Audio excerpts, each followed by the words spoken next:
नमस्कार, बहुत स्वागत आप सभी का। आप देख रहे हैं वॉर रूम और मैं हूं सौरभ शर्मा आपके साथ। हमारे तीनों खास मेहमान स्टूडियो में आ चुके हैं। मैं स्वागत करना चाहता हूं मेजर जनरल एसबीएस थाना साहब का। सर बहुत स्वागत आपका। मेजर जनरल वीके दत्ता हमारे साथ हैं, स्वागत सर आपका। मेजर जनरल के सिन्हा हमारे साथ हैं, बहुत स्वागत सर आपका भी। और आज आपके सामने हम बात करेंगे व्यूअर्स पानी की। जी हां, पाकिस्तान में पानी को लेकर जबरदस्त हलचल है। भारत ने अभी किसी का पानी रोका नहीं, किसी का पानी बंद नहीं किया, लेकिन पाकिस्तान की पार्लियामेंट के अंदर इस वक्त ऐसा लगता है कि भारत पानी बंद कर देगा। इस बात को लेकर इतनी दहशत है कि वो अभी से भारत के ऊपर हमला करने की धमकी दे रहा है। पाकिस्तान जंग में मुक्की खाने के बाद अब पानी के लिए बिलबिला रहा है। इंडस वाटर ट्रीटी सस्पेंशन को लेकर पाकिस्तान अब भारत से जंग करने की धमकी दे रहा है। भीषण गर्मी के बीच पानी के लिए तरस रहा पाकिस्तान अब लगता है पानी पर ही घुटने पर आएगा। लेकिन उसकी गीदड़ भभकी की आदत जा नहीं रही।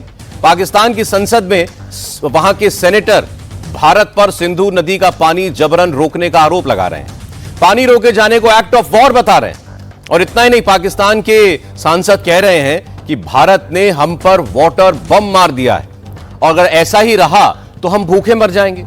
कोई सांसद खड़ा होकर कहता है कि भाई हमारी तो 90% आबादी इसी पानी पर जिंदा है और भारत के हाथ में आपने ये पानी का नल दे दिया है और भारत जब चाहता है इसको बंद करेगा, जब चाहता है इसको खोलेगा। एक सांसद ने तो ये कहा कि भारत से इंडस वाटर ट्रीटी पर बात क्यों करेंगे, हम सीधा जाके बम क्यों नहीं मारते और हमने अभी तक ऐसा कर क्यों नहीं दिया। तो पाकिस्तान में तमाम किस्म की बातें हो रही है, लेकिन भारत ने इंडस वाटर ट्रीटी को अबेंस में रखा, इसको होल्ड पर रखा और जिस उद्देश्य से रखा था वो उद्देश्य पूरा होता हुआ दिखाई दे रहा है। उद्देश्य ये था कि पाकिस्तान को आतंक की कीमत समझ में आए, उसको ये पता चले कि केवल सेनाएं आपस में युद्ध करेंगी, इससे ही भारत पाकिस्तान को सबक नहीं सिखा सकता। और भी बहुत से तरीके हैं और सबसे पहला कदम यही उठाया गया था इंडस वाटर ट्रीटी को होल्ड पर रखने का। याद कीजिए पहलगाम हमले के बाद, उसके बाद हमारी उनसे 4 दिन की जंग हुई, लेकिन उसके बाद अब ऐसा लग रहा है कि पाकिस्तान को धीरे धीरे अक्ल आनी शुरू हुई है और यह समझ में आना शुरू हुआ है कि यह कितना बड़ा काम है जो भारत ने किया है। तो मैं आपको दिखाता हूं सबसे पहले पाकिस्तान के सेनेटर सैयद अली जफर का बयान। यह सिंधु जल समझौते को सस्पेंड करने की तुलना एक वाटर बॉम्ब से कर रहे हैं।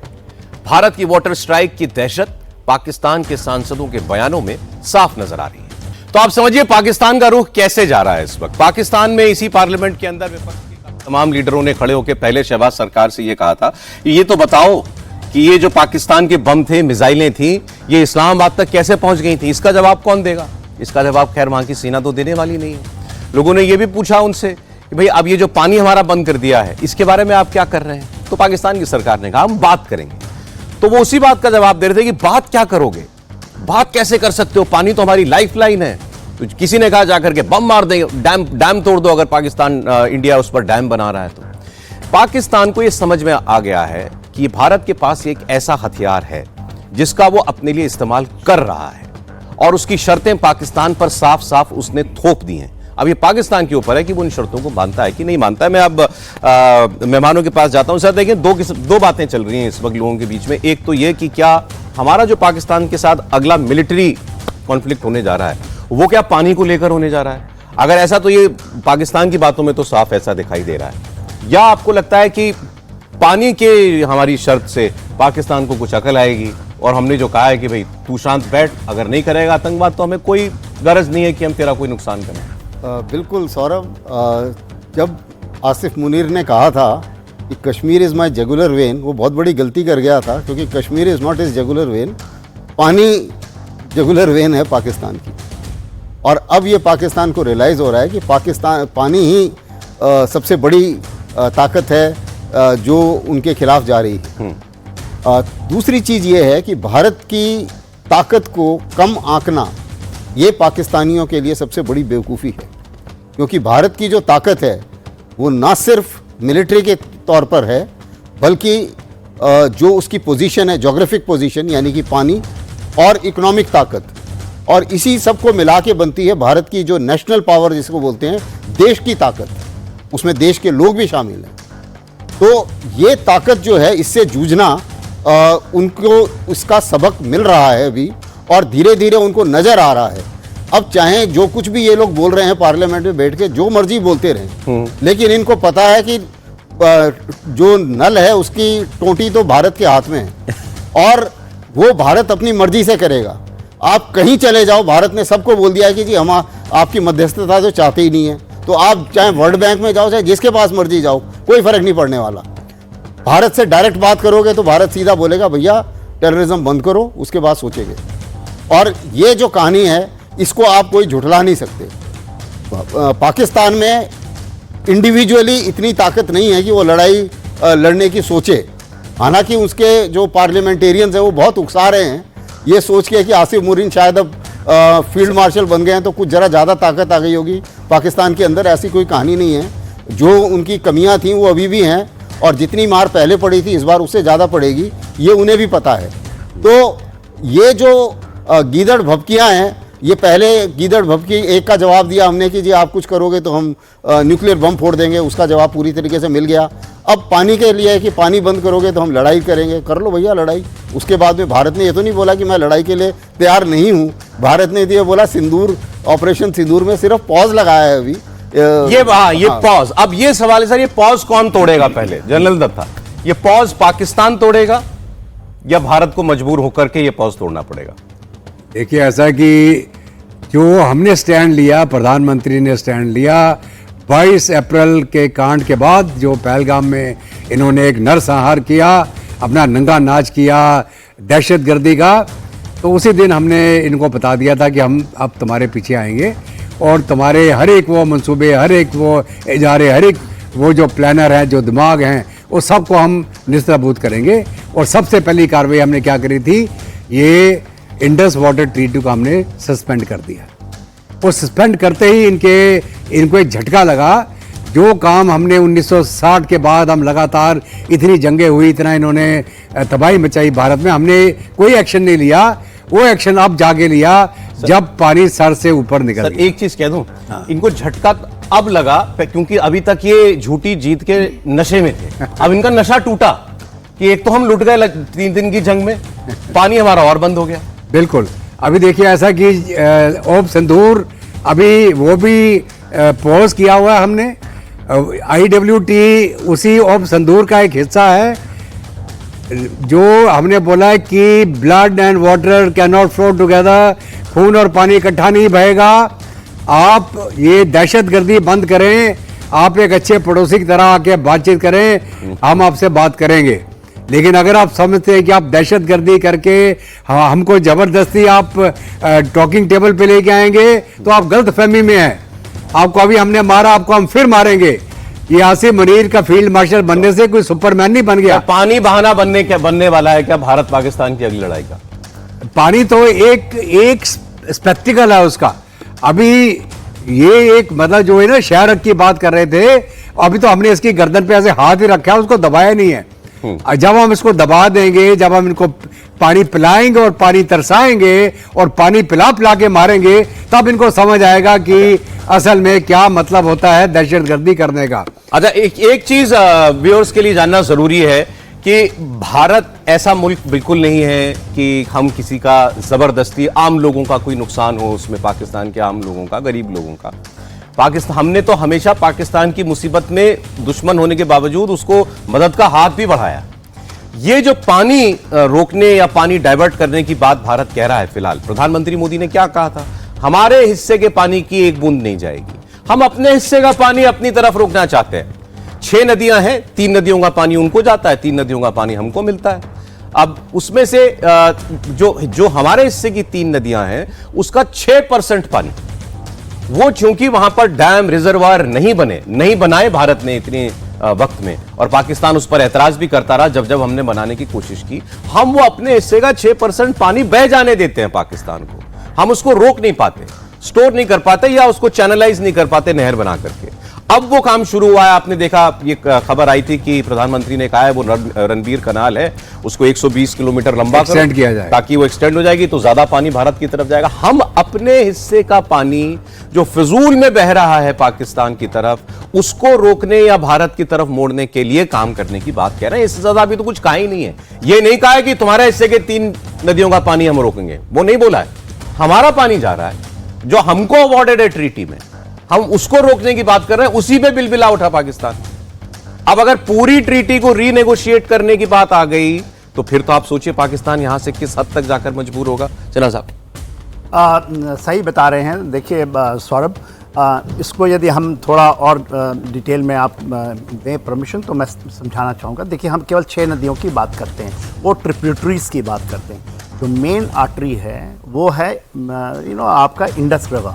इंडस रिवर की कहीं बात नहीं होती है, केवल हम कहते हैं 3 ईस्टर्न और 3 वेस्टर्न रिवर, और उसके अंदर में पानी के बंटवारा। तो हमारा ये कहीं भी ट्रीटी में नहीं है। और वो जो मेन इशू है कि इंडस के ऊपर में आप कोई डैम नहीं बनाएंगे, ऐसा कुछ नहीं है। ट्रीटी को मैंने एक एक लाइन पढ़ी है, उसकी क्लॉज को जाइए, उसकी जो 12वीं क्लॉज है उसमें 4th सेक्शन और 5th सेक्शन के ऊपर है। तो उसके अंदर 2 ट्रिब्यूटरी आती हैं, एक स्योक आता है हमारा और एक झंस्कार रिवर आती है। हमने जब इसको उसके ऊपर काम करने के, क्योंकि ये हमारा लेह से लेकर के कारगिल के अंदर में घुसता है, तो पाकिस्तान इसके लिए बिलबिलाता है और इसके ऊपर में आने पहले वाली सरकारें कुछ काम नहीं की। जो 3 हम लोग 6 नदियों की बात करते हैं नीचे की, जो 3 नीचे की नदी है, जो ईस्टर्न रिवर्स हैं, जिसमें रावी, ब्यास और सतलज है, 100% उसका एक बूंद पानी पाकिस्तान को नहीं जाने का प्रोविजन है, ये 100%।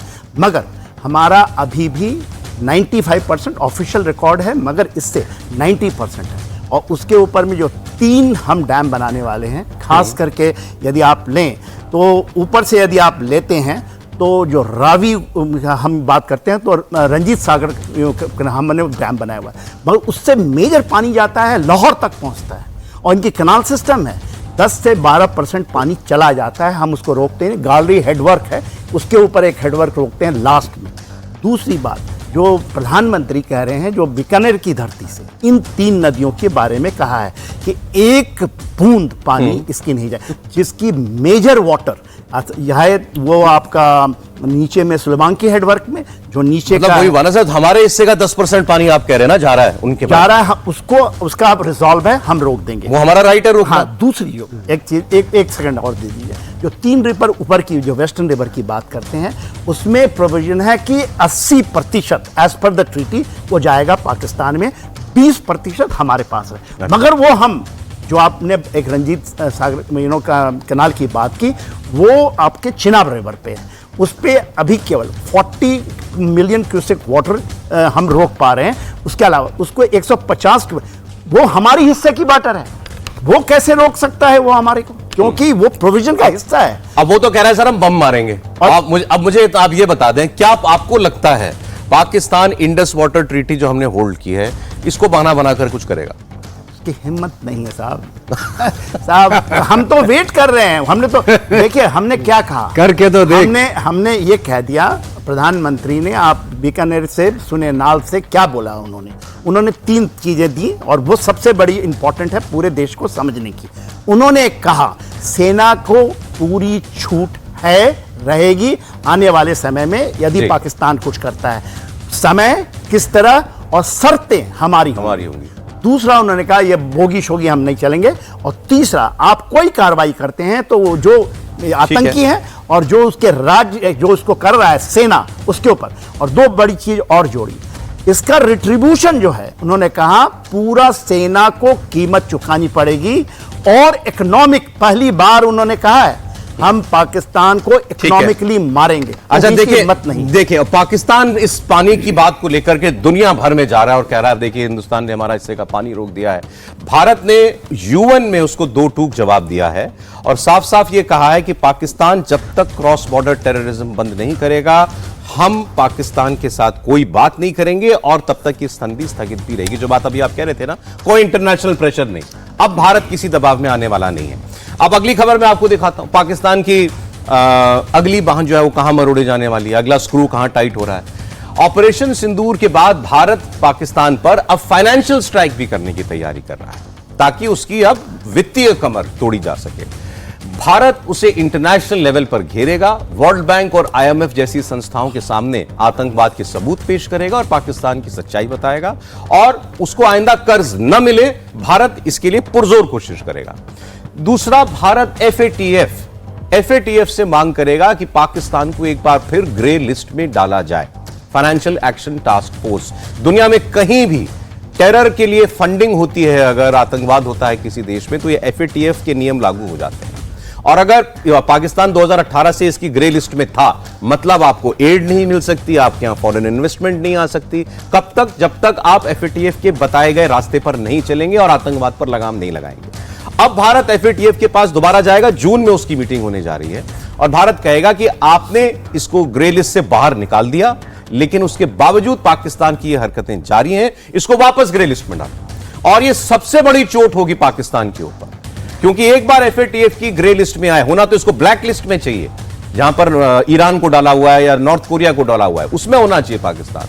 लेकिन अगर ये ग्रे लिस्ट में भी आ जाता है तो इसकी कमर काफी टूटेगी। भारत उसका पूरा प्रयास करेगा। जनरल अस्थाना। बिल्कुल, ये FATF में जो केस है, पहले भी ये 2 बार रह चुके हैं, और उसके बाद में काफ़ी मेहनत करने से और चीन की और अमेरिका की काफ़ी कोशिश के बावजूद ये बड़ी मुश्किल से निकले थे ग्रे लिस्ट से।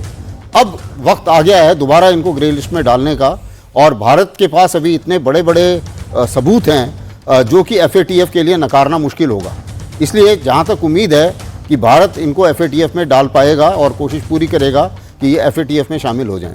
उसी मुताबिक जो बाकी फाइनेंशियल इंस्टीट्यूशंस हैं वहाँ पर भी भारत की नुमाइंदगी है। हालांकि IMF में जो इनको मिला अभी जो भी इनका बेल आउट मिला था, वो बेल आउट पहले से मुकर्रर था और उसके ऊपर 11 कंडीशंस लगाई हैं। अब हालांकि वो कंडीशंस चाहे उन्होंने कुछ भी लगाई हैं, ये हमें भी पता है कि उनको सरकमवेंट करके पाकिस्तान कुछ ना कुछ तरीके से, हालांकि उसमें आया सर, IMF का एक स्पष्टीकरण आया था, पाकिस्तान ये $1 बिलियन किसी और काम के लिए इस्तेमाल नहीं कर सकता, ये केवल उसके बैलेंस ऑफ पेमेंट्स के लिए है। हाँ, मतलब वो जो उसके पास पैसा नहीं है, मैं तेल खरीदना है, मेरे पास पैसा नहीं है, तो ये उसके लिए दिया गया ये पैसा। हाँ बिल्कुल, ये क्लैरिफिकेशन देने के बाद भी अभी ऐसा माना जा रहा है कि जब ये पैसा उनके पास पहुंचेगा तो उसके बाद भारत भी इस चीज़ के ऊपर ध्यान करेगा कि जो ये इन्होंने ये पैसे दे रहे हैं टेररिस्ट को, उसकी लिंक अगर बन के सामने आता है तो उसको भी सामने रखा जाएगा। और IMF में भी भारत की नुमाइंदगी है आज की डेट में, तो उससे जो है वहां पर भी एक तरीके से कमर कसी इसका भी डर पाकिस्तान के लोगों को है कि भारत अब दुनिया भर में पाकिस्तान को बेनकाब करेगा, तो फिर दुनिया भारत की सुनेगी, पाकिस्तान की क्यों सुनेगी? सुनिए इसको लेकर उनकी पार्लियामेंट में क्या कहा गया। तो पाकिस्तान के सेनेटर कह रहे हैं कि दुनिया में अगर बात जाएगी तो बात सुनी तो भारत की जाएगी। ये डर भी अच्छा है। खैर, अब इसके अलावा आज हम बात करेंगे जनरल आसिम मुनीर की थोड़ा और डिटेल में। आसिम मुनीर फील्ड मार्शल तो बन गया, आसिम मुनीर ने एक्सटेंशन भी ले लिया। पाकिस्तान को बहुत समझने वाले लोग, वहां के बड़े सीनियर पत्रकार, उनके बीच में ये चर्चा चल रही है कि ये फील्ड मार्शल बनना ही, यही आसिम मुनीर के गले की फांस बनेगा। कुछ वक्त लग सकता है, लेकिन वो वक्त आएगा जब इसके खिलाफ इसी की सेना के कमांडर खड़े होकर के कहेंगे साइड हटो, अब हमारी बारी है। वेलकम बैक, आप देख रहे हैं वॉर रूम, और वॉर रूम में आइए बात हम करते हैं पाकिस्तान के नए नए बनाए गए फील्ड मार्शल आसिम मुनीर की। आसिम मुनीर भारत के साथ जंग हारा, लेकिन उसने अपने देश को एक झूठी जंग जीत की कहानी सुनाई, और उस जीत के नशे में पूरा देश इस वक्त वो घूम रहा है, और आसिम मुनीर को फील्ड मार्शल बना दिया गया। अब इसके पीछे जो कुछ पाकिस्तान में घट रहा है, मैं उसकी कहानी आपको अब बताता हूं। 2 समीकरण बन रहे हैं पाकिस्तान के अंदर। पहला, पाकिस्तान आर्मी के अंदर आसिम मुनीर आर्मी चीफ से फील्ड मार्शल बन गया, तो अब बाकी के जनरल जिनका नंबर आना होता आर्मी चीफ बनने के लिए, वो क्या करेंगे? क्या वो चुपचाप आसिम मुनीर की बात मान लेंगे और उसके नीचे काम करते रहेंगे? और कब तक? फील्ड मार्शल का ओहदा तो जिंदगी भर के लिए होता है, तो क्या आसिम मुनीर अब कभी किसी और को आर्मी चीफ नहीं बनाएगा? कभी सेना की कमान किसी और जनरल को नहीं देगा? ये समीकरण नंबर 1। दूसरा बहुत इंटरेस्टिंग समीकरण जो पाकिस्तान में इस वक्त चल रहा है, जो चर्चाएं वहां के लोग कर रहे हैं, मैं वो आपको बता रहा हूं कि अब इमरान खान और शहबाज शरीफ, इन दोनों में से किसको चुनेगा आसिम मुनीर? पूरा देश जानता है कि इमरान खान ही देश का पॉपुलर लीडर है, वोट भी उसी को पड़े थे, वो तो आपने चुनाव में धांधली करा के शहबाज शरीफ को प्रधानमंत्री बनवा दिया, वो जेल में। अब जेल में इमरान खान और बाहर से सेना, इनके बीच में बातचीत माना जा रहा है शुरू हो गई है। अब चूंकि आसिम मुनीर भी ये नहीं चाहता कि मेरे देश की बहुत बड़ी जनता जो कि इमरान खान की सपोर्टर है और मैंने उसको जेल में डाला इस वजह से मुझसे नाराज थी, तो वो मुझसे अभी भी नाराज रहे। तो क्या आसिम मुनीर देर सवेर इमरान खान को बाहर निकालेगा? और आपको याद होगा अभी इमरान खान ने जब फील्ड मार्शल बना आसिम मुनीर तो कुछ बयान जारी किए थे, उनको बाहर से देखने में ऐसा लगा कि वो तंज कर रहा है कि नहीं बादशाह बन जाना चाहिए था, आसिम मुनीर को सिर्फ फील्ड मार्शल क्यों बुना। वहीं के सीनियर लोग जो जर्नलिस्ट हैं वो खबर ये दे रहे हैं कि इमरान खान के सुर भी ढीले पड़ गए हैं। अब इमरान खान को भी इस बात की ज्यादा चिंता है कि पहले मैं जेल से तो बाहर आऊं, और जेल से बाहर केवल एक ही शख्स उसको निकाल सकता है और वो है आसिम मुनीर। और आसिम मुनीर को चाहिए इमरान खान की लोकप्रियता। अगर ये दोनों एक हो जाएं तो आसिम मुनीर को लगता है कि मेरे खिलाफ देश में कोई विरोध नहीं रहेगा, और इमरान खान को लगता है मैं सेना की बात मानकर चुपचाप चलता रहूं, कम से कम मुझे जेल तो नहीं जाना पड़ेगा। दूसरी तरफ शहबाज शरीफ को भी इस बात का डर था। शहबाज शरीफ और बड़ा भाई नवाज शरीफ वो ज्यादा समझदार माने जाते हैं और सेना के मामलों में ज्यादा उन्होंने अपना नुकसान कराया, तो इसलिए वो दरअसल उनको पता है कि कैसे सेना से डील करना है। उनको ये पहले ही खतरा था कि मुनीर जब इस जीत के बाद देश के अंदर उसका जो विरोध था वो कम होगा, उस हार के बाद उसने जो झूठी जीत की कहानी बनाई उसके बाद, तो उनको ये डर था कि इमरान खान की तरफ जाएगा। अब ये इमरान खान से बातचीत शुरू करेगा, इसलिए उन्होंने पहले ही कि हम तुम्हारे साथ चलने के लिए तैयार हैं, उसको पहले ही फील्ड मार्शल बना दिया। तो अब पहले आइए इसी सिविलियन समीकरण की बात कर लेते हैं। क्या इमरान खान बाहर आएगा और इमरान खान को आसिम मुनीर प्रधानमंत्री बनाएगा, या ये जो शहबाज शरीफ के साथ नवाज शरीफ के साथ जो उसकी ये मिली जुली सी सरकार चल रही है, यही आइंदा आगे चलती जाएगी? क्या कहते हैं अस्थाना साहब? देखिए, आपने दोनों समीकरण का बहुत ही अच्छी तरीके से डिस्क्रिप्शन दिया है। मेरा अपना मानना है कि आसिफ मुनीर को जो ये बनाया गया है, जो फील्ड मार्शल बने हैं, उससे आसिफ मुनीर की जो पहले का जो वर्चस्व था और अब में कोई विशेष फर्क नहीं पड़ता है।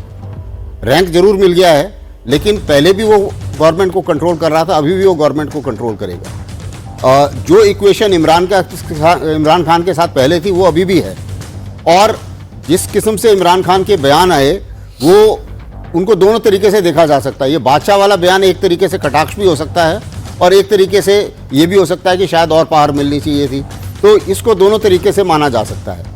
मेरा अपना मानना यह है कि अभी आसिफ मुनीर चाहे जनरल हो या फील्ड मार्शल हो या जो भी हो, उससे इतना फ़र्क नहीं पड़ेगा। ज़्यादा फर्क पड़ेगा कि अभी ये जो पानी की प्रॉब्लम्स वगैरह जो आने वाली हैं, इसको हैंडल करने में पूरी की पूरी व्यवस्था अगर ये नहीं संभाल पाती है, तो जो समीकरण आपने बताए हैं वो समीकरण, क्योंकि फिर इन्हें परमुटेशन कॉम्बिनेशन करना पड़ेगा, तो फिर हो सकता है कि भाई अगर शहबाज शरीफ ने से नहीं संभला तो उसको इमरान खान को बाहर लेके आओ। ये एक बात है। और दूसरी चीज़ ये है कि जहाँ तक आपने सेना के इंटरनल सिचुएशंस की बात की है, जाहिर है कि जब भी एक आदमी के पास ओवर सेंट्रलाइजेशन ऑफ पावर हो जाता है तो कुछ ना कुछ लोग जरूर नाराज होते हैं। अब चाहे कुछ भी कहा जाए, लेकिन आखिरकार ज़ियाउल हक जब बहुत ज़्यादा स्ट्रांग हो गए तो उनका हवाई जहाज हवा में उड़ गया और उसका आज तक पता नहीं चला कि वो किसने कराया। तो कुछ ना कुछ कहानी तो हुई। तो उसी मुताबिक भुट्टो का, बेनजीर भुट्टो का भी कत्ल हुआ, किसने कराया आज तक नहीं पता चला। तो ये चीज़ें जो हैं, पाकिस्तान इन चीज़ों के लिए नया नहीं है, और ओवर सेंट्रलाइजेशन ऑफ पावर किसी को भी इतना ज़्यादा सूट करेगा नहीं। तो ये नहीं है कि वो ज़िंदगी भर आसिफ मुनीर उसी मुताबिक चलेगा। और जहाँ तक इमरान खान का सवाल है, जाहिर है कि कॉम्प्रोमाइज़ भी कर सकते हैं वो। पाकिस्तानी पॉलिटिशियंस जो है, इसीलिए बाहर के देश जो है वो इनके ऊपर रिलाई नहीं करते, कि उन्हें पता है कि सबके सब बिन पैंदी के लोटे हैं, कभी भी चेंज हो जाएंगे। नहीं, ये कॉम्बिनेशन आपको लगता है जो वहां चल रहा है, शहबाज शरीफ खुलकर चापलूसी करते हैं आसिम मुनीर की, तो यही सिविलियन सरकार चलती रहा, आसिम मुनीर को सूट करता है, इमरान खान को बाहर निकालना वो आगे की बात हो सकती है। देखिए, अगर कोई बहुत ज़्यादा डिसग्रंटलमेंट नहीं होता है, क्योंकि पानी के साथ मुझे लग रहा है कि एक बहुत बड़ा एक इमरान खान के हाथ में एक और कार्ड है। अभी मैं जनरल दत्ता से बात कर रहा था तो वो मुझे बता रहे थे कि इमरान खान अगर बाहर आ जाता है तो इनकी जो पश्तूनों के साथ प्रॉब्लम चल रही है, इमरान खान का वहां पर एक होल्ड है, क्योंकि वो खुद पठान है, और जब वो सत्ता में आए थे तो उन्होंने तहरीक तालिबान पाकिस्तान से बातचीत भी शुरू कर दी थी। अब क्या इमरान खान को बाहर निकालने की एक वजह ये बन सकती है कि ये जो मेरे देश के अंदर, पाकिस्तान के अंदर जितना मारकाट चल रही है उसमें कुछ कमी आए? हाँ सौरभ, देखिए ऐसा है कि अभी के समीकरण में जो शहबाज शरीफ है, नवाज शरीफ ने उसको एडवाइस किया, तो शाबाश बोलता रहा इसको मेरा सिप्पा सलार, इससे पंगा मत लेना, हालांकि जंग हार गया है, तो अगर इसको तू और दबाएगा तो ये फिर और कोई कू कर जाएगा। तो उसके चलते इन्होंने वाह करी इसको बना दिया फील्ड मार्शल, और पूरे पाकिस्तान में बोला जी हम जंग जीत गए, हमने 71 का बदला ले लिया। मतलब इतने बेवकूफ़ लोग हैं कि दुनिया को अगर बताएं कि साहब हमने 71 का बदला क्या ले लिया, आप आंखें मूंद क्या बैठे हुए हैं शुतुरमुर्ग की तरह। अभी जहाँ तक आगे का फ्यूचर का सवाल है, अगर मुनीर इमरान खान के साथ में सुलह करता है, उसको दो फायदा होंगे। एक, इमरान खान आज भी सबसे ज़्यादा पॉपुलर सिविलियन लीडर है पाकिस्तान में, जो एक्चुअल में इलेक्शन जीता भी था और उसके बावजूद उसको जेल में डाल के रखा है। दूसरी बात, टीटीपी और पूरा खैबर पख्तूनवा इमरान खान के साथ खड़ा है। अगर वो इमरान खान को बाहर निकालता है और मान लीजिए उसको दोबारा प्रधानमंत्री बनाता है, तो खैबर पख्तूनवा का जो मुद्दा है वो एकदम ठंडा हो जाएगा। दूसरा क्या है कि इमरान खान का इंटरनेशनल इमेज भी शहबाज शरीफ से थोड़ा ज़्यादा तगड़ा है दिखने में, क्योंकि शहबाज शरीफ तो बिल्कुल ही वो क्या है, कठपुतली, जिसका अपना ना कोई पर्सनैलिटी है ना कोई उसका रुतबा है। तो उस हालत में क्या होगा, मुनीर पावर को कंट्रोल करेगा और इमरान खान एक पॉपुलर लीडर की तरह एक मुखौटा बन के रहेगा पाकिस्तान में, ताकि इंटरनेशनल कम्युनिटी को ये दिखाया जा सके और भारत के साथ बार्गेन करने में भी थोड़ा उसको उसके अंदर ताकत मिले। तो अभी ये टाइम विल टेल। वो कहते हैं ना, power corrupts and absolute power corrupts absolutely. अभी मुनीर खान एब्सोल्यूटली करप्ट होगा कि अपना दिमाग इस्तेमाल करेगा, पाकिस्तान का फ्यूचर मद्देनजर रखेगा, कि क्योंकि पंजाब तो ऑलरेडी जो पाकिस्तानी फौज है वो तो पंजाबी मुसलमान है ना, बिल्कुल, तो पंजाब का खतरा नहीं है। शहबाज शरीफ क्या पंजाब का है, तो मुनीर को कोई फर्क नहीं पड़ता। लेकिन अगर खैबर पख्तूनवा को काबू करना है तो आपको इमरान खान को छोड़ना पड़ेगा, इमरान खान को बाहर निकालना पड़ेगा, चाहे आप उसको प्रधानमंत्री नहीं भी बनाओ, वो भी बन सकता है, लेकिन उसको जेल से बाहर निकालें। सर, दूसरा जो एक्सेस है सर, आर्मी वाली एक्सेस पर आपकी राय मैं चाहता हूँ। फील्ड मार्शल बनाने के बाद, अभी मैं पढ़ रहा था कहीं कि अभी आपने ज़ियाउल हक का नाम लिया, तो ज़ियाउल हक जब राष्ट्रपति बन गया और आर्मी चीफ भी था, राष्ट्रपति भी था, तो वो दोनों पद साथ साथ नहीं संभाल पाया, तो उन्होंने कुछ दिनों के बाद आर्मी चीफ किसी और को बनाना पड़ा था। लेकिन उससे पहले उन्होंने कोशिश की कि मैं एक 4 स्टार वाइस चीफ भी बना दूं, लेकिन वो भी ज़्यादा दिन तक नहीं चला। ये इनको अब बाकी जनरलों को साथ लेकर चलने की कोई मजबूरी फेस नहीं करनी पड़ेगी? देखिए सौरभ, जो मेरी आकलन कहती है और मेरा थोड़ा सा इसके ऊपर रिसर्च कहता है कि पाकिस्तान की सेना में बहुत बड़ा फाड़े हैं। 9 पावर सेंटर्स होते हैं 9 कोर कमांडरों की अलावा, जिसको आसिम मुनीर ने आज से जब 16 अप्रैल के पहले, उसको मानते हैं करीब 15 दिन पहले उसके अनुसार उसने सॉल्व कर लिया था। That's why he brought the issues of 2 nation theory, और उसका एक प्लान है, उसके अनुसार वो चल रहा है। अभी आपने पूछा कि आर्मी के अंदर क्या है, मैंने एक बार आपको बताया था कि बेस्ट इंडिकेटर इन आर्मी 3 ब्रिगेड कहलाता है, 111 ब्रिगेड रावलपिंडी की। वो इंडिकेटर वेस्ट भी इसको यूज़ करता है कि यदि उसके अंदर में क्या है, उसकी सेनाओं का नर्व क्या है। देखिए, ये जो फैज़ल हमीद की आप सुनते होंगे, सबसे बड़ी लड़ाई फैज़ल हमीद की थी Asim Munir, x ISI chief, जिसको आसिम मुनीर को हटा करके उनको बनाया गया था फैज़ल हमीद को आईएसआई चीफ, जब अफगानिस्तान के ऊपर में चल रहा था और इमरान खान साहब तख्ते में थे, और वो उनके बहुत करीब हैं इमरान खान का फैज़ल हमीद। अभी उसकी पोजीशन ये है, ही हैज़ बीन अरेस्टेड, उसके ऊपर कोर्ट मार्शल चलना है। उसके नीचे की एक बहुत बड़ा तबका था, जिसमें मेरे ख्याल से 3-4 कोर कमांडर थे। उनको तो एक को हिट किया है उन्होंने, 4 कोर कमांडर लाहौर वालों को, उसका भी कोर्ट मार्शल किया है। उसके नीचे जितने भी, या तो उनको घर भेज दिया गया या उनके ऊपर में इंक्वायरी चली है, और कुछ को तो कोर्ट मार्शल भी किया। तो इसकी आसिम मुनीर फील करता है कि उसने आर्मी के अंदर सफाया कर लिया है, अपने विरोधियों को इसने ठिकाने लगा दिया, उसने ठिकाने लगा लिए। अब आती है कि फील्ड मार्शल इसको बनाया क्यों।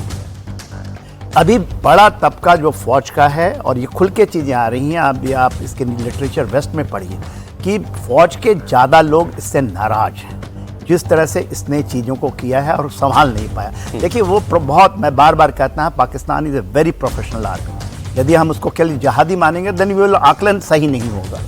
वो ये कहते हैं कि it is because of him we have literally lost, अंदर से भी आवाज़ आ रही है, we have been humiliated very badly. Pakistan के अंदर में वो मुंह दिखाने लायक नहीं है फौज, भले ही जो कह लें ये ऐसे चीज़ें। अब क्या है कि आसिम मुनीर के अंदर में ये माना जाता है कि इसको ऊपर कोर्ट मार्शल होता, फैज हमीद की तरह जैसे वो पकड़ा गया है, इसको कहते कि इसको पकड़ो, इस पर उससे बचाने के लिए एक देखिए इसके ऊपर 3-4 आर्टिकल्स आए, उसके बचाने के लिए इसको फील्ड मार्शल बनाया गया। फील्ड मार्शल का कोर्ट मार्शल नहीं हो सकता? नहीं हो सकता। अच्छा। ये this is written in the field marshal कि फील्ड मार्शल कैबिनेट ही देती है, उसके कैबिनेट से ही प्रपोजल आते हैं और ये उसके हैं। फील्ड मार्शल से आप सेना को नहीं चला सकते। जो आपने कहा ना कि एक इनको खड़ा करना पड़ेगा, he has to do it। Army chief बनाना पड़ेगा किसी को, इनको बनाना पड़ेगा। तो आर्मी चीफ बनते ही तो फिर ये तो फिर वो तो है, इसलिए ये उल्टी गिनती हो जाएगा विद नो पावर। इनकी उल्टी गिनती तो शुरू हो चुकी है, ठीक है। इनको इनके साथ चाइना खड़ा है, चाइना डट के खड़ा है। अमेरिका के अंदर में एक दो फाड़ है कि क्या अगर आप एक एसेट एक आदमी 2 मिलिट्री पोजीशंस होल्ड कर सकता है क्या? पाकिस्तान में हो कुछ भी जाए वो अलग बात है, मगर कभी सुना है ऐसा आप लोगों ने? Field marshal and army chief both. कुछ समय तक इन्होंने किया था, कुछ समय तक अयूब खान ने किया था, कुछ समय तक 1 साल। तो ऐसा नहीं है कि नहीं कर सकते, लेकिन किया था, बट ये मैनेजेबल नहीं है, पहली बात। दूसरी चीज़ मैं एक और थोड़ा सा इसके ऊपर थोड़ा सा दूसरे एंगल से इसको डालूंगा कि अभी जो आप देख रहे हैं ये ऑप्टिक्स कि उसको अब फील्ड मार्शल बना दिया, अब आगे क्या होगा, और ये एक नई कहानी गढ़ी गई है कि पाकिस्तान युद्ध जीत गया। इसमें सिर्फ पाकिस्तान का ही हाथ नहीं है, इसमें काफ़ी बड़े बड़े आर्म्स डीलर्स इसमें आ गए हैं इस युद्ध के अंदर। अब हुआ क्या है कि पाकिस्तान की तरफ से F-16 लड़े हैं, चाइनीज़ एयरक्राफ्ट लड़े हैं। चीन और अमेरिका, इन दोनों की मार्केट को बहुत भयानक फर्क पड़ता है इन आर्म्स डीलर्स को, और ये आर्म्स डीलर पैसे डालते हैं जितनी भी वर्ल्ड की इंपॉर्टेंट मैगजीन्स है उसके अंदर, तो ये सब उन मैगजीन्स को खरीदते हैं, ओपिनियंस खरीदते हैं ये, और इनको ये सूट करता है कि अगर ये दिखाया जाए कि पाकिस्तान आर्मी हारी नहीं बल्कि जीती, तो इनकी जो मार्केट है वो डाउन नहीं होगी। और आपने देखा होगा यूक्रेन वॉर में 3 साल तक वो लोग हारते रहे, लेकिन यूक्रेन को हमेशा जीतता हुआ दिखाया उन्होंने। तो ये इतनी पावर है इस आर्म्स लॉबी की कि जो पूरे वर्ल्ड ओपिनियन को और लोकल ओपिनियन को तो आराम से चेंज कर सकते हैं, क्योंकि पाकिस्तान मिलिट्री यही चाहती है और गवर्नमेंट यही चाहती है कि ऐसा ओपिनियन होना चाहिए। तो इसमें सब लोग शामिल हैं। अब चीन की भी सबसे बड़ी प्रॉब्लम, आपने देखा होगा काफ़ी लोग राफेल के पीछे पड़ गए, बल्कि रूस के भी न्यूज़पेपर बोल रहे हैं कि राफेल जो है वो खराब है, राफेल नहीं खरीदना चाहिए, क्योंकि हर एक को होड़ लगी हुई है रूस को भी अपना जहाज बेचना है। हाँ, सबको अपना जहाज बेचना है। तो ये जो आप बैटल ऑफ नैरेटिव है ना, ये एक ग्लोबल आर्म्स रेस के अंदर आ गया है, और इस नैरेटिव को ग्लोबल आर्म रेस ने टेक ओवर कर लिया है। और इस नैरेटिव को ग्लोबल आर्म रेस में टेक ओवर करने के कारण जो पाकिस्तान में हो रहा है, वो एक तरीके से सिर्फ अकेला पाकिस्तान नहीं कन्विंस कर रहा है पूरे वर्ल्ड को, और सारी मैगजीन पाकिस्तान के बारे में इसलिए नहीं अच्छा लिख रही हैं कि अचानक कि पाकिस्तान ने बहुत अच्छा काम कर दिया। पता सबको है, सैटेलाइट पिक्चर सबके पास है, तो हुआ यही बड़ा इंटरेस्टिंग चीज है इसमें। ये आपने बिल्कुल ठीक कहा। इसी का एक और एक्सटेंशन आर्गुमेंट में हम ब्रेक के बाद हम लोग बात करेंगे कि दुनिया को उभरता हुआ हिंदुस्तान क्यों पसंद नहीं आता, वेस्ट को खास तौर पर, अमेरिका को क्यों भारत चुपता है आंखों के अंदर जब उसे लगता है कि एक बड़ी राइवल, बड़ी इकोनॉमी, हम राइवल किसी का नहीं बनना चाहते, लेकिन हम एक बड़ी ताकत बगैर बनते हुए दिखाई देते हैं। अच्छा, हम जब तक आर्थिक ताकत थे तब तक भी उनको बहुत प्रॉब्लम नहीं थी, अब तो हमने दिखा दिया कि हम बहुत बड़ी मिलिट्री ताकत भी है, और यह भी जाहिर कर दिया कि हम इस पावर को यूज भी करेंगे अपने हित के लिए अगर जरूरत पड़ेगी। इससे भी बहुत ज्यादा परेशानी है। बहुत स्वागत, आप देख रहे हैं वॉर रूम। मैं हूं सौरभ शर्मा, आपके साथ तीनों मेहमान हमारे साथ हैं, general S B. Asthana, general B K. Datta, general K K. Sinha. बहुत स्वागत सर, आपसे मिलूंगा एक बार फिर। और आइए अब बात करते हैं अमेरिका की और ट्रंप की। राष्ट्रपति ट्रंप क्या चाहते हैं और कैसे रिश्ते चाहते हैं भारत के साथ, अब इसको लेकर बहुत से सवाल खड़े हो गए हैं। ये सवाल शुरू हुए थे ऑपरेशन सिंदूर के बाद। डोनाल्ड ट्रंप अपने आप जाकर के दुनिया को ये सामने ऐलान कर देते हैं कि मैंने मध्यस्थता कराई और भारत और पाकिस्तान के बीच न्यूक्लियर वॉर रुक गई, जो कि झूठ था, और भारत ने इसको बार बार उसके बाद कहा भी कि किसी ने कोई मध्यस्थता नहीं की। पाकिस्तान के सरेंडर करने के बाद हमने उसकी बात स्वीकार की और फिलहाल एक पॉज लगाया है इस फिलहाल मिलिट्री कार्रवाई के ऊपर। Point number 1। दूसरा, ट्रंप कहते हैं कि मैंने ट्रेड की धमकी दी दोनों को, पाकिस्तान को भी और भारत की, कि हम लोग ट्रेड करेंगे वरना मैं आपके साथ व्यापार नहीं करूंगा। इस बात को भी झुठला दिया गया कि उन दिनों में जो भी कुछ बात हो रही थी, अमेरिका से जो भी फोन आ रहे थे, वो केवल भारत पाकिस्तान की उस जंग को लेकर हो रही थी, किसी ट्रेड की कोई बात उसके बाद नहीं हुई। अब जो नए नए खुलासे हो रहे हैं कि ट्रंप की कंपनी में पाकिस्तान का पैसा लगा हुआ है, पाकिस्तान ने ट्रंप के साथ काम कर चुके लोगों को अपना लॉबिस्ट बना लिया है और उसके रिश्ते ट्रंप के एडमिनिस्ट्रेशन के साथ सुधर रहे हैं, और इस सब के बीच ट्रंप का एक और फरमान आ गया, और ये वाकई में भारत को कुछ नुकसान भी पहुंचा सकता है। अमेरिका के राष्ट्रपति ट्रंप ने धमकी दी है कि अगर एप्पल ने भारत या किसी दूसरी जगह पर आईफोन बनाना बंद नहीं किया तो उसके प्रोडक्ट पर 25% टैरिफ लगाया जाएगा। ट्रंप ने कहा कि अगर एप्पल को टैक्स में रिबेट चाहिए तो आईफोन को उसे अमेरिका में ही बनाना पड़ेगा। अगर वो भारत में, चीन में या किसी भी और जगह पर अपने आईफोन्स को बनाता है, मैन्युफैक्चर करता है और अमेरिका में उन्हें बेचता है तो 25% का टैक्स, अतिरिक्त टैक्स उसके ऊपर लगेगा। यूरोपियन यूनियन से इंपोर्ट होने वाले प्रोडक्ट्स पर ट्रंप ने 50% का टैक्स लगा दिया है। ट्रंप ने कहा यूरोपियन देश अमेरिकी प्रोडक्ट्स पर तमाम तरीके की बंदिशें लगाते हैं, उनके खिलाफ लॉ सूट भी फाइल करते हैं और इसलिए व्यापार घाटे से बचने का यही रास्ता है कि उनके ऊपर 50% टैक्स लगाया जाए। भारत के परिप्रेक्ष्य में अगर आप देखें, एप्पल कंपनी चाइना में जो परिस्थितियां बनी, वहां ट्रंप ने बहुत हाई टैरिफ लगाया था, वहां से अपना व्यापार धीरे धीरे भारत की तरफ ला रहा है, अपनी मैन्युफैक्चरिंग भारत की तरफ लगा रहा है। अभी अनाउंसमेंट हुआ फॉक्सकॉन की एक नई फैसिलिटी बनेगी भारत के अंदर, फॉक्सकॉन जो एप्पल के लिए फोन बनाती है। अब ट्रंप कह रहे हैं कि नहीं, अगर तुम्हें अमेरिका में बेचना है तो अमेरिका में बनाओ, वरना 25% का टैक्स लगा देंगे। तो इस तरीके के यूनिलैटरल फरमान जो ट्रंप सुना रहे हैं बार बार, ये भारत के हितों की अनदेखी की जा रही है। पहले आप सुन लीजिए इस नए मामले में ट्रंप ने क्या कहा है। It would be more. It would be also Samsung and anybody that makes that product. Otherwise, it wouldn't be fair. So anybody that makes that product, and that'll start on, I guess, the end of June. It'll come out. I think we have that appropriately done by the end of June. So if they make that product, now again, when they build their plant here, there's no tariff. So they're going to be building plants here. But I had an understanding with him that he wouldn't be doing this. He said he's going to India to build plants. I said, that's okay to go to India, but you're not going to sell into here without tariffs. ये अब जो Trump ने ये नई बात कही है, ये तो एक सीरीज में अगर आप देखें तो उसमें एक लेटेस्ट ऐसा फरमान उनका दिखाई देता है जिसमें वो भारत के दोस्त प्रतीत कहीं से नहीं हो रहे हैं। हमारे साथ इस वक्त एक बड़े खास मेहमान ज्वाइन कर रहे हैं, विदेश और रक्षा मामलों के जानकार हैं ब्रह्म चेलानी जी। आप सब उनको जानते हैं, दुनिया भर में उनकी बातें जो हैं सुनी जाती हैं, पढ़ी जाती हैं। सर, बहुत स्वागत आपका इंडिया टीवी पर। Thank you sir. सबसे अभी हम लोग ट्रंप की बात कर रहे थे तो मैं उसी से शुरुआत करता हूं। जब ये आए थे इस बार अपने सेकेंड टर्म में तो भारत में लोगों को बड़ी उम्मीदें थी इनसे, लेकिन ऑपरेशन सिंदूर में खास तौर पर इनका जो रवैया रहा है, आपकी क्या अंडरस्टैंडिंग है ट्रंप विज़-अ-वी इंडिया? पहले टर्म में, फर्स्ट टर्म में उन्होंने पाकिस्तान के बारे में कहा कि पाकिस्तान ने झूठ और डुप्लिसिटी के अलावा अमेरिका को और कुछ नहीं दिया।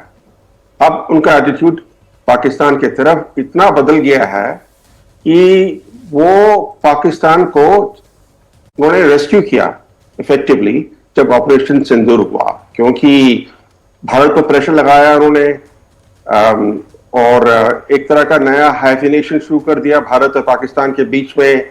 और टेररिज्म के बारे में, क्रॉस बॉर्डर टेररिज्म के बारे में उन्होंने एक शब्द भी नहीं बोला आज तक। मगर कश्मीर का मुद्दा है, उन्होंने उस मुद्दे को कोर इशू बना दिया। जैसे पाकिस्तान का एजेंडा है उसी तरीके से कश्मीर पर स्पॉटलाइट वो डाल रहे हैं। अब देखिए कि इसमें हमारी भी गलती है, भारत की भी गलती है, क्योंकि जब मोदी गए थे वॉशिंगटन फरवरी के शुरू में तो उनका विजिट एक तरह से काफी सक्सेसफुल रहा। तो उसके बाद क्या है कि हमारी जो भारत की मीडिया है, उन्होंने जो डेवलपमेंट्स हो रहे थे पाकिस्तान और अमेरिका के बीच, वो डेवलपमेंट्स उन्होंने कवर नहीं किए। जैसे फरवरी के आखिर में ट्रंप ने फॉरेन एड फ्रीज कर दिया, पर पाकिस्तान के लिए जो 400 मिलियन सिक्योरिटी एड था उसको ट्रंप ने एग्जेम्प्ट कर दिया। $400 मिलियन का सिक्योरिटी असिस्टेंस पाकिस्तान के लिए एग्जेम्प्ट रहा इस फॉरेन एड फ्रीज से। फिर उन्होंने state of the union address दी कांग्रेस को, जिसमें उन्होंने पाकिस्तान को धन्यवाद दिया कि उन्होंने मदद की एक टेररिस्ट को पकड़ने के लिए। अब इस तरह से जो कुछ डेवलपमेंट्स हो रहे थे वो हमने वो केयरफुली ऑब्जर्व नहीं किए। और उसके बाद जब अप्रैल में जब ये क्रिप्टो डील साइन हुई ट्रंप की कंपनी के साथ, उस समय भी हमारी मीडिया ने इसको कवर नहीं किया। देखिए कि क्या है कि लगातार जब से ट्रंप सत्ता में आए तब से पाकिस्तान कोशिश कर रहे थे कि ट्रंप व्हाइट हाउस के साथ उनका रिश्ता बने। तो अप्रैल के शुरू में पाकिस्तान ने एक डील साइन की, एक लॉयर को हायर किया और 2 ट्रंप के एडवाइजर्स को हायर किया और उनको $2 लाख महीने पेमेंट कर रहे थे अप्रैल के शुरू से। उसके बाद ये फिर crypto other words digital currency का डील हुआ। अब कितना उन्होंने पैसा इन्वेस्ट किया डिजिटल करेंसी में ये पता नहीं है ट्रंप की कंपनी में। अगर उन्होंने $1 बिलियन भी इन्वेस्ट किया है क्रिप्टो करेंसी खरीदने के लिए, तो वो जो इन्वेस्टमेंट किया है पाकिस्तान ने उससे ज्यादा तो पाकिस्तान को मिल ही गया वापस, क्योंकि जिस तरह से ट्रंप ने उनकी मदद की है जब से ऑपरेशन सिंदूर हुआ है, जिस तरह से ट्रंप पाकिस्तान का एजेंडा एडवांस कर रहे हैं, तो पाकिस्तान को जो भी उन्होंने इन्वेस्टमेंट की जी ट्रंप की कंपनी में उससे ज्यादा उनको इन्वेस्टमेंट वापस मिल गया। तो सर हमारे लेसन्स क्या हैं, हमारे सबक क्या हैं ऑपरेशन सिंदूर के बाद? देखिए, पहले तो यह है कि ऑपरेशन सिंदूर सिर्फ 3 दिन चला और तीसरे दिन सुबह को भारत ने कई सारे पाकिस्तानी एयर बेसिस पर स्ट्राइक किए। इससे साफ साबित हुआ कि भारत के पास एयर सुपीरियरिटी है। अब कुछ घंटों के बाद भारत ने सीज फायर एक्सेप्ट कर लिया। कम से कम उस ऑपरेशन को 2 या 3 दिन और चलाना चाहिए था, जिस तरह से कि पाकिस्तान को एक सबक सिखाया जाए हमेशा के लिए। एकदम अब्रप्टली हमने उस ऑपरेशन को बंद कर दिया, सीज कर दिया। अब उससे क्या है कि जो पाकिस्तान की मिलिट्री है वो सेलिब्रेट कर रही है। आर्मी के चीफ को उन्होंने फील्ड मार्शल बना दिया। इस तरह की गलती हमने 1999 में भी की थी, जब कारगिल का युद्ध हुआ था। तो उस समय जब ये पाकिस्तानी जो इंट्रूडर्स थे, इनका एम्यूनिशन खत्म हो रहा था, उस समय भारत ने यूएस मीडिएशन एक्सेप्ट किया और उस मीडिएशन के वजह क्या हुआ कि परवेज मुशर्रफ जो आर्मी चीफ थे उस समय, उनको बहुत बूस्ट मिला डोमेस्टिकली और उन्होंने सत्ता सीज की, कू स्टेज किया पाकिस्तान में और सत्ता में आ गए। तो अब जो डेवलपमेंट्स हुए थे 1999 में, अब हम देख रहे हैं कि ये जनरल मुनीर जो एक तरह के इस्लामिस्ट जनरल हैं और जिस तरह से उनकी अपनी सरकार, क्योंकि ये जो प्राइम मिनिस्टर है पाकिस्तान में वो तो शहबाज शरीफ, वो तो आर्मी के पपेट हैं। आर्मी ने इनको इंस्टॉल किया है प्राइम मिनिस्टर और वही पपेट ने जनरल मुनीर को फील्ड मार्शल बनाया है जी। तो इससे साफ जाहिर है कि अब पाकिस्तान आर्मी को भी डोमेस्टिकली कुछ ना कुछ बूस्ट मिल रहा है, क्योंकि कुछ हफ्ते पहले पाकिस्तान की जो आर्मी चीफ है मुनीर, वो बहुत ही बदनाम आदमी थे पाकिस्तान में। उनके खिलाफ लोग खुलेआम गाली दे रहे थे। इमरान खान की जो पार्टी के मेंबर्स थे, सपोर्टर्स थे, वो मुनीर को कह रहे थे कि ये तो सबसे नालायक आदमी है, पाकिस्तान के हितों के खिलाफ है ये बंदा। और अब देखिए कि उसी बंदे को पाकिस्तान ने फील्ड मार्शल बना दिया है। तो अब सर इसके फील्ड मार्शल बनने का हमारे लिए क्या मतलब है? आपको लगता है कि ये चुप बैठेगा या ये कोई ना कोई और भारत को नुकसान करने की कोशिश करेगा? क्योंकि हमने अपना ऑपरेशन एकदम अब्रप्टली सीज कर दिया, तो इससे क्या है कि पाकिस्तान आर्मी को सबक नहीं मिला, तो वो अपने टाइम पर, अपने चूजिंग पर दोबारा ट्रांस बॉर्डर माने क्रॉस बॉर्डर टेररिज्म दोबारा शुरू करेंगे भारत के खिलाफ। ये सिर्फ समय की बात है। एक बड़ा टेररिस्ट अटैक होगा, इसके बारे में हमें कोई डाउट नहीं होना चाहिए, क्योंकि अगर हमारा ऑब्जेक्टिव था कि हमेशा के लिए क्रॉस बॉर्डर टेररिज्म खत्म हो, तो इस ऑपरेशन को, मिलिट्री ऑपरेशन को एकदम अब्रप्टली खत्म करना नहीं चाहिए था। सर लेकिन हमने, प्रधानमंत्री ने भी कहा है कि अगर एक और एक्ट ऑफ टेरर हुआ तो वो एक्ट ऑफ वॉर माना जाएगा, मतलब हम पाकिस्तान पर जंग करेंगे फिर। देखिए, जंग करना आसान नहीं है, क्योंकि इस समय तो सिचुएशन बहुत स्पेशल थी। भारत में बहुत गुस्सा था कि जो मैसेकर हुआ पहलगाम में, उसके बदले में भारत को कुछ ना कुछ करना चाहिए पाकिस्तान के खिलाफ। और पहले बार ही एक पॉलिटिकल कंसेंसस था भारत में कि सरकार पाकिस्तान के खिलाफ कोई ऑपरेशन करे। इस और इंटरनेशनली एक जो पॉलिटिकल एनवायरनमेंट था वो भारत के फेवर में था। अब उस तरह की स्थिति आपको दोबारा नहीं मिलेगी। अगर एक और अटैक हुआ तो क्या आपको नेशनल यूनिटी मिलेगी? क्या आपको इंटरनेशनल जियोपॉलिटिकल एनवायरनमेंट फेवरेबल मिलेगा? क्योंकि जो अब आपने दिखा दिया पाकिस्तान को कि उनकी कमजोरी कहां पर है। उनकी कमजोरी है एयर डिफेंसेस में। तो पहली बात तो पाकिस्तान ये करेगा कि जो अपने एयर डिफेंसेस हैं उनको मजबूत करेगा, बहुत मजबूत करेगा। जैसे भारत को दोबारा मौका नहीं मिलेगा कि नूर खान और बोलारी और दूसरे एयर बेसिस पर वो अटैक करें।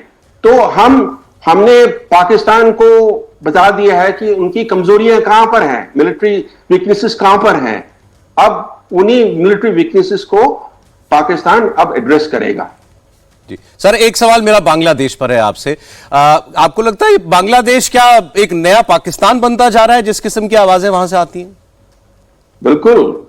मोहम्मद यूनुस के लीडरशिप के अंडर बांग्लादेश पाकिस्तान का मिरर इमेज बन रहा है। जिस तरह से यूनुस की सरकार ने इस्लामिस्ट को इनकरेज कर रहा है और जो टेररिस्ट थे जेल में उनको रिलीज किया यूनुस की सरकार ने। जो कन्विक्टेड लोग थे जिन्होंने टेररिस्ट अटैक्स के लिए वो जेल में थे, उनको भी रिलीज कर दिया। उनको रिलीज करके जो अवामी लीग के लोग हैं उनको जेल में डाल रहे हैं। अब क्या है कि स्थिति इतनी खराब है बांग्लादेश में। ढाका में देखिए जो उनका कैपिटल है, कि क्राइम इतना बढ़ गया है कि लोग परेशान हैं ढाका में। कि देखिए राजधानी में अगर लोग सेफ नहीं है तो बाकी जगह बांग्लादेश में लोग कैसे सेफ होंगे? हर रोज खुलेआम दिन के समय रॉबरीज, मगिंग्स और किस्म के क्राइम हो रहे हैं, क्योंकि जब आपने क्रिमिनल्स को, टेररिस्ट को रिलीज कर दिया तो लॉ एंड ऑर्डर कैसे बनेगा? पर भारत के लिए जो कुछ हो रहा है बांग्लादेश में वो बहुत ही चिंता की बात है, क्योंकि इस समय बांग्लादेश पाकिस्तान के साथ रिश्ते बना रहा है, चीन के साथ रिश्ते मजबूत कर रहा है। चीन की एक डेलीगेशन आई थी रिसेंटली बांग्लादेश में कि एक पुराना ब्रिटिश एरा का एयरबेस है भारत के बॉर्डर पर, इसको रिवाइव करें। और जो एक तीसरा रिवर का प्रोजेक्ट है, एक बहुत बड़ा प्रोजेक्ट है सिलीगुड़ी कॉरिडोर के सामने, जो शेख हसीना ने कहा था कि मैं ये प्रोजेक्ट भारत को दूंगी, अब यूनुस की सरकार चाइना को देने के लिए कोशिश कर रही है। और पाकिस्तान के आईएसआई के साथ रिश्ते बन रहे हैं बांग्लादेश के। आईएसआई डेलीगेशन आया बांग्लादेश सीक्रेट विजिट पर और कई जगहों पर वो डेलीगेशन गया। तो इसका क्या मैसेज है? मैसेज ये है कि भारत के खिलाफ ये यूनुस की सरकार है और भारत के हितों को अंडरमाइन करने की कोशिश कर रही है। जी ब्रह्मचलानी जी, पाकिस्तान पर, आसिम मुनीर पर, ट्रंप पर, बांग्लादेश पर आपके व्यूज हमारे दर्शकों तक पहुंचे। बहुत शुक्रिया आपके समय के लिए, बहुत धन्यवाद, बहुत स्वागत। आप देख रहे हैं वॉर रूम। आइए अब बात करते हैं हमारे देश में जो राजनीति चल रही है, खासकर बीजेपी और कांग्रेस के बीच में इस वक्त ऑपरेशन सिंदूर के बाद। ऑपरेशन सिंदूर के बाद कांग्रेस पार्टी और राहुल गांधी ने कई सवाल पूछे भारत सरकार से। राहुल गांधी ने शुरुआत की ये कह के कि भारत ने मुखबिरी कर दी थी, विदेश मंत्री ने एस जयशंकर ने, और पाकिस्तान को हमले के बारे में बता दिया था। फिर वो पूछने लगे हमारे कितने जहाज गिरे। अब उनका ये पूछना उचित भी नहीं था और फैक्चुअली भी गलत थे वो, कि भारत ने कोई बात पाकिस्तान को पहले हमले से बता दी। कौन ऐसा करता और भारत क्यों करेगा ऐसा? तो यहां राहुल गांधी गलत थे। अब लेकिन बीजेपी उसका उधार चुकता कर रही है पूरा। तो आपको मालूम है कि बीजेपी ने पहले ये बताया था कि इन्होंने तो ये समझौता कर लिया पाकिस्तान से 1991 में कि जो भी मिलिट्री एक्सरसाइज होगी, जो भी हमारे फौजों का मूवमेंट होगा, उसकी जानकारी जो है आदान प्रदान की जाएगी। तो आपने पाकिस्तान पर भरोसा कर लिया अपनी सेनाओं की मूवमेंट की जानकारी उनको देने के लिए। अब आज निशिकांत दुबे जो उनके सांसद हैं बीजेपी के, वही ये सारी बातें कह रहे हैं।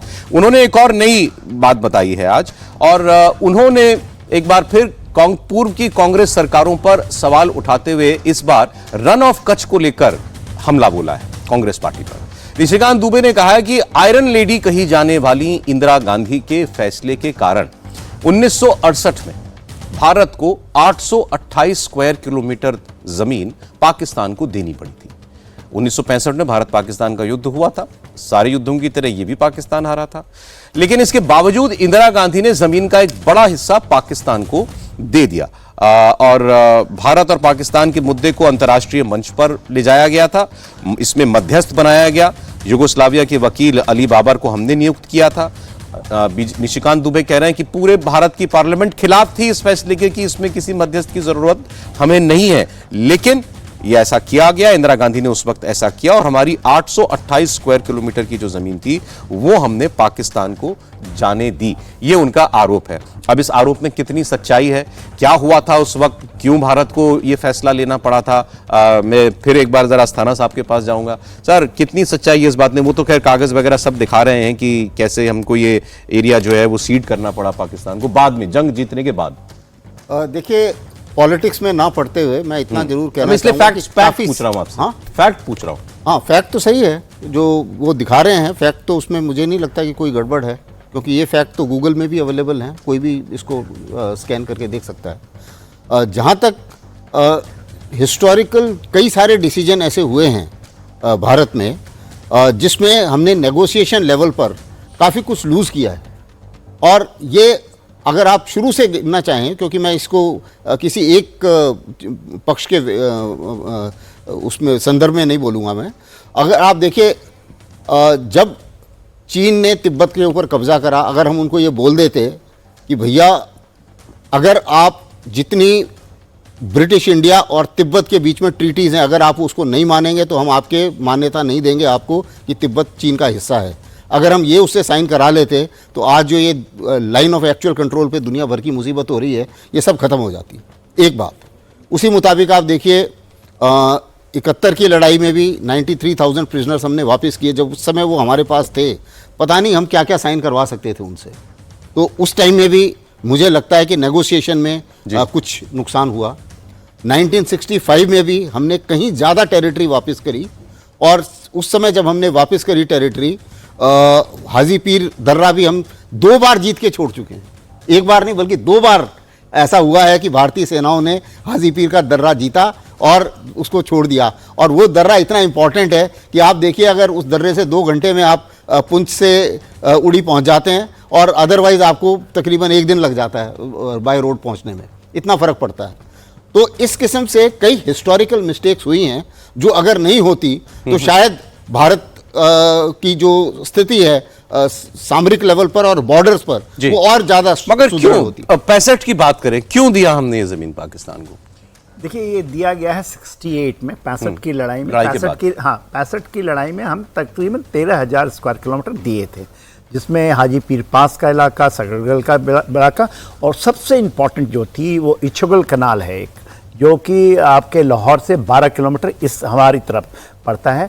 उसके ऊपर सेनाएं बैठी थी। बैटल ऑफ बरकी एक फेमस बैटल है, उसको लड़ा गया था वेस्टर्न सेक्टर में, और ये कहा जा रहा था कि लाहौर को वुड हैव टेकन, मगर जब हम उसको रोक दिया, और क्या था रोकने का हमारा उस समय, कह दिया आप पढ़ेंगे, उसकी पेपर भी आउट हो चुकी है कि हमारे पास शायद रसद की और गोला बारूद की कमी हो जाएगी, जबकि लड़ाई के बाद इसकी आकलन हुई तो हम 3 महीने और भी फाइट कर सकते थे।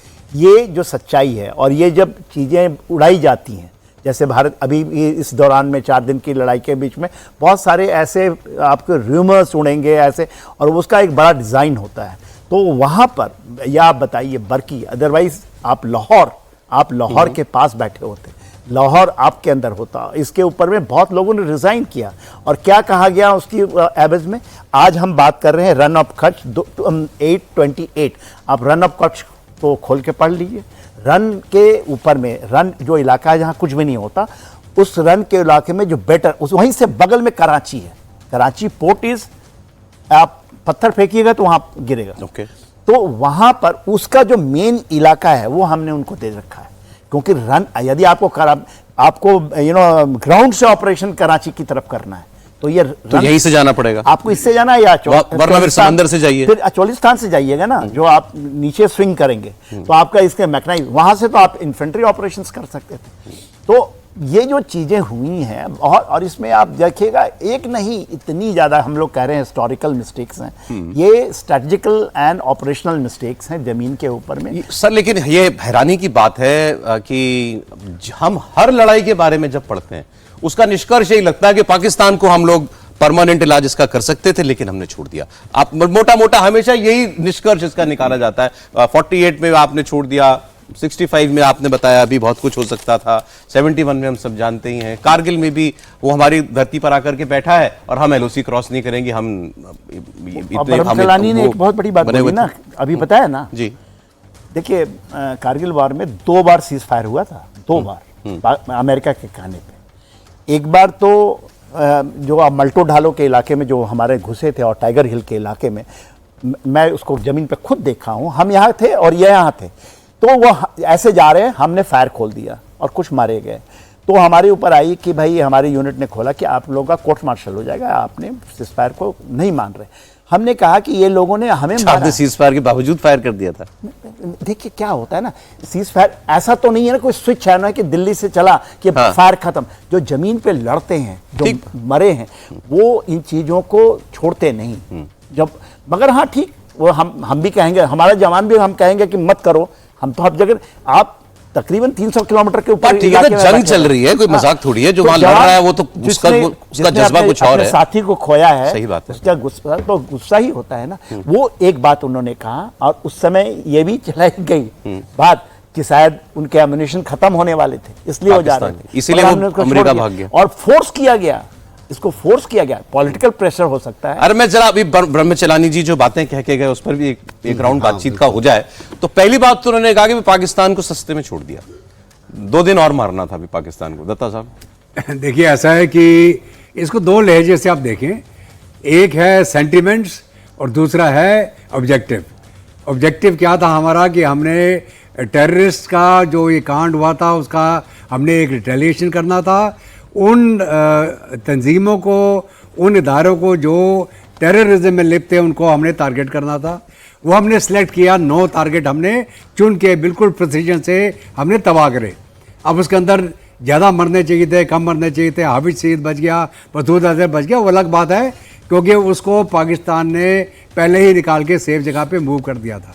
अगर हम बिल्कुल ही बिना वार्निंग के करते, अगर हम ये हमले के बाद ये हम डिक्लेयर नहीं करते कि हम बदला लेने वाले हैं, तो हो सकता हम उसको सरप्राइज मारते, यहाँ पे कहते हम इन्वेस्टिगेट कर रहे हैं और चुपचाप जाके ठोक देते। एक वो तरीका था। दूसरा क्या था कि पूरे भारतवर्ष में हर एक नागरिक का sentiment, we want blood, we want a kinetic response. बहुत लोगों ने मेरे को रिंग किया, अरे जनरल साहब ये क्या हो रहा है, इतने दिन निकल गए, अब क्यों नहीं मार रहे, क्यों नहीं मार रहे। तो ये एक प्रेशर, मतलब पब्लिक के सेंटिमेंट थे कि हमको एक काइनेटिक रिस्पॉन्स चाहिए। और उसके लिए जो प्रधानमंत्री है उन्होंने उस समय वादा किया, भारत वर्ष के हमारे 130 करोड़ या 140 करोड़ जो हमारे नागरिक हैं, कि वो इसका जो जिन्होंने कांड किया उनको ज़मीन में दोष, मतलब ज़मीन दोष कर दिया जाएगा और जो भी उसके अंदर लिप्त होंगे। तो वो तो डिक्लेयर था। और साथ में ही हमने सिंधु जल ट्रीटी को हमने सस्पेंड कर दिया। तो अभी कहने का मतलब ये है कि हमारा ऑब्जेक्टिव क्या था कि हमने उस टेररिस्ट स्ट्राइक के खिलाफ उन लोगों को एक सबक सिखाना था जो इसमें इन्वॉल्व थे, और एक मैसेज देना था कि 0 टॉलरेंस टू टेररिज्म। अभी हम कोई तुम्हें डोजियर नहीं देने वाले हैं कि कौन था, हमें बताओ जी, हमें प्रूफ दो कि आपके हिसाब से लड़ाई जब रुकी ठीक रुकी। हमने इसको ऑफ रैंप दिया बहुत बार, हमने बोला हमने कर दिया, अभी डोंट डू एनीथिंग। उसने फिर करा, हमने फिर उसको, जब हमने इसके लाहौर वगैरह में इसके जो रडार वगैरह उड़ाए, इसका HQ-9 उड़ाया, उसके बाद भी हमने इसको ऑफ रैंप दिया। ये फिर नहीं माना, तो फिर हमने फाइनली ठोका। हम हर एक बार से बोल रहे थे कि हमारा मकसद, लेकिन जो वो कह रहे थे अभी ब्रह्मचलानी जी, उनका कहने का मतलब ये था कि आप इसके बाद क्या पाकिस्तान आतंकवादी कार्रवाई नहीं करेगा? जरूर करेगा। और वो तो बहुत सर्टन थे कि जल्द, कभी ना कभी जल्द जो है एक आतंकवादी वारदात वो भारत के अंदर करने की कोशिश करेगा। नहीं, तो आप फिर जाकर के पाकिस्तान को सबक सिखाएंगे? जब एक बार हो गया था शुरू, तो होने देते। आप दूसरे सेकंड राउंड की वेट क्यों कर रहे हैं? सौरभ, ऐसा है कि ये Sindoor is on hold only, IWT is also part of Sindoor. जब तक ये IWT से हम इनको पिलाएंगे, लेकिन अब पाकिस्तान को उन्होंने कहा आप उसकी कमियां पता चल गई, अब वो अपना एयर डिफेंस मजबूत करेगा और जो करना है वो करेगा। अगर हम वो ना भी करते, अगर हम ये जो हमने ब्रह्मोस तय किया ना भी करते, उसको अपनी कमी पता चल चुकी थी, ठीक है ना। तो हमने वो करा, उसके बाद और करते, तो कमी थी ना उसकी। लेकिन अगर मान लीजिए उसका कोई मिसाइल आके हमारे दिल्ली में पार्लियामेंट हाउस के ऊपर गिर जाता, फिर आप क्या करते? वो एस्केलेटरी लेडर और बढ़ता, ठीक है। सर मैं इसका एक बताऊं, ब्रह्मचंद्रा जी को due respect to him, Bharat ने अपने वैलिडेट किया अपने एयर डिफेंस को सिस्टम को। ये हमें नहीं पता था, मैं इतनी फौज में 40 साल नौकरी की है, हमें नहीं पता था कि इतना साक्षर होगा। ये वैलिडेशन 1400 किलोमीटर में हुआ, आपके लिए दुश्मन ने कर दिया अपने सारे। ये हमारे लिए इतनी बड़ी वैलिडेशन है और हम क्या उसमें बैठे हैं? 40,000 करोड़ पैसे किस लिए आ रहे हैं? बिल्कुल। तो ये कहना कि वो ना 3 दिन कर लेते तो और कुछ हो जाता, ये सब non military way of analysis है, वैसा सब वैल्यू नहीं है। हाँ बिल्कुल नहीं। इसी बार मैं बताना चाहूँगा कि देखिए ऐसा है कि जब जैसा कि दत्ता साहब ने बताया, एक हमारा ऑब्जेक्टिव था इसके ऊपर कि टेरर कैंप को बर्बाद करना है, एम वहीं पर ख़त्म हो जाता था। जब हमने एक बार 9 टेररिस्ट कैंप मार दिए, हमारी तरफ से जो रेस्पॉन्स है वो पूरा हो गया था। उसके बाद जो हमने किया वो उसके रेस्पॉन्स के ऊपर है कि उसने जो हमारे ऊपर ड्रोन्स मारे उसका हमने मुंह तोड़ जवाब दिया और डबल स्केल पर जवाब दिया। और ये करके उसके बाद में अगर हम और आगे बढ़ते हैं तो जाहिर है कि फिर एस्केलेशन लेडर में आगे बढ़ना पड़ जाता। उसमें आगे बढ़ने में क्या होता है कि अगर मान लो चलो ठीक है लड़ाई चल देती शुरू, मान लो लड़ाई शुरू हो जाती और लड़ाई अगले 1 साल चलती, तो उसमें क्या हो जाता? ऐसा तो नहीं है कि कुत्ते की दुम फिर से सीधी हो जाती, एक आशंका टेरर अटैक की फिर भी रहती। अमेरिका 20 साल तक अफगानिस्तान में लड़ा, लेकिन अभी तक आशंका वही की वही है और टेररिज्म खत्म नहीं हुआ। तो इस चीज को मद्देनजर रखते हुए, लेकिन इतना जरूर होता कि अगर हमें 30,000 करोड़ लोगों को गरीबी रेखा से बाहर उठाना है तो वो रुक जाता। हमारा जो 2047 का जो सपना है विकसित भारत का, वो एक साइड सत्यानाश हो जाता और सबसे ज्यादा एडवांटेज उसमें हंसता चीन, उसके ऊपर सबसे ज्यादा हंसता अमेरिका, उसके ऊपर सबसे ज्यादा हंसता, क्योंकि इन दोनों को लगता कि यार ये विकसित भारत जो है ये अब गया, वही फुस हो गया। तो ये जो चीजें होती है, ये कॉस्ट होती है। लड़ना तो आपको अब भी पड़ेगा अगर कोई और आतंकी वारदात हो जाती है। एक और मैं, जो हमारे हथियार हमने इस्तेमाल करे इंडिजीनियस, पूरी दुनिया अब उसके लिए डिमांड कर रही है। आपने अपनी मार्केट बनाई है अभी एक, और वो मार्केट आप आगे चल के देखिए। उसके अलावा अगर पाकिस्तान दोबारा करता है तो अभी हम उसको बिना पूछे ठोकेंगे immediately, and the response will be very quick. ये मैं पाकिस्तान को वार्न कर रहा हूं, अब करके देखो, अब तुरंत आएगा बिना वार्निंग के, और आएगा तुम्हारे हेडक्वार्टर के ऊपर। कमिटमेंट तो है ही है। एक चीज मैं ऐड करूं, देखिए हम लोगों को जब हमारे भारतीय जो मिलिट्री है उसको 2 चीज बहुत ध्यान से पढ़नी चाहिए। एक तो सुंजू की बात हम कब करते हैं, बट उसकी जो एक्चुअल पॉइंट, दूसरा द कुरानिक वे एक होता है, पाकिस्तान के बारे में कोई नहीं पढ़ता है इसके बारे में। उसका एक है Quranic law, way of loss and win, उसके ऊपर में उसका कहता है कि कुरानिक वे में आप हार गए, मगर आप नहीं हारे, आप जीते जब तक आपका फेथ नहीं हारता है। वर्डिंग है ये Quranic way of loss and. क्यों पाकिस्तान बोलता है कि हार जाने के बाद कि हम जीत गए, 71 भी जीत गए, 65 भी जीत गए, 99 भी जीत गए, वो तो ये कहता है। वो ये क्यों कह रहा है अभी? वो कुरानिक वे है, जब तक उसके फेथ को नहीं आप खत्म करेंगे। उसका फेथ क्या है? He is invisible. और यही हमारी, और इस बार हम इसको चीज को समझे हैं, चीजें हम जब वहां के लोगों की इसकी फेथ खत्म होगी ना कि हम हार गए, हम हमारा उनका ये झूठा विश्वास कि हम जीते हैं भारत से, वो टूटना चाहिए। थिंकिंग है सर, इज लाइक सुंजू। चले अब ये खैर एनालिसिस तो चलता ही रहेगा और चल ही रहा है जब से 10 तारीख के बाद। डिफिकल्ट डिसीजन होता है कब विड्रॉ, कब हम लोग उसको बंद करें लड़ाई को, ये डिफिकल्ट डिसीजन होता है, डिफिकल्ट पॉलिटिकल डिसीजन है, और इसके ऊपर हमेशा कंट्रोवर्सी होती है। अभी तो देखिए हमने जहां से शुरुआत की थी अपने प्रोग्राम की, पाकिस्तान तो अभी पानी पर परेशान है ना, तो अभी तो उसकी चिंताएं और बहुत सारी हैं। बहुत शुक्रिया general Sinha, general Datta, general Asthana, आप स्टूडियो में आए, बहुत शुक्रिया आपका।